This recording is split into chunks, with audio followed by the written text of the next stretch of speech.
Ganito sabihin na nahadon pa yung eleksyon. No? But I have to do this because I have to protect the president. So he's being blamed for things na hindi naman niya kasalanan. He's paying for things na hindi naman niya ginawa.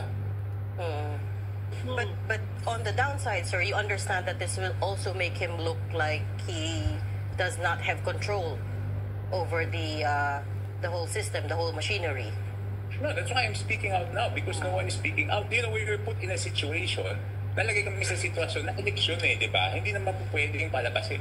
Paano ko naman, kayo na lang magsabi sa akin, nagpa-interview ako sa inyo during election period. Pwede ko ba sabihin itong mga bagay na to? Pasabihin na hindi rinelease yung mga pondo para lang patunayan na talagang Siyempre, there are things that we have to finish first. Pagtapos mga bagay na yan, now I have to protect him. I have to say that hindi niya talaga pinayagan. So now it's very clear he was unhappy about the budget and he is doing something about it. Hindi totoo yung sinasabing pinalusot niya. Hindi niya pinalusot. Sir, during that time, were you in touch with Speaker Martin Romualdez nung panong ito'y nagkakagulo at nag-uunahan kung sinong prepresyo kanino? I mean, well, let me boil it down to this. Is the Speaker the one who was in charge of all of this? And who is the leader of the House, di ba? Yung mga, tsaka yung nakapaligid sa kanya kasi sila yung kumakausap sa akin, sinasabi sa akin, kailangan to release, kailangan ganito, ganyan. Hindi naman ako pumapayag.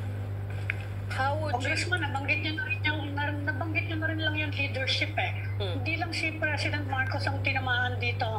Of course, you are in the line of fire dahil kayo yung naging campaign manager ng Alyansa. And in fact, you were being rumored to be the next speaker actually. Ano po yung ano na po nangyari? Magkakaroon po ba tayo ng leadership change? I think that's where all the problems started, no?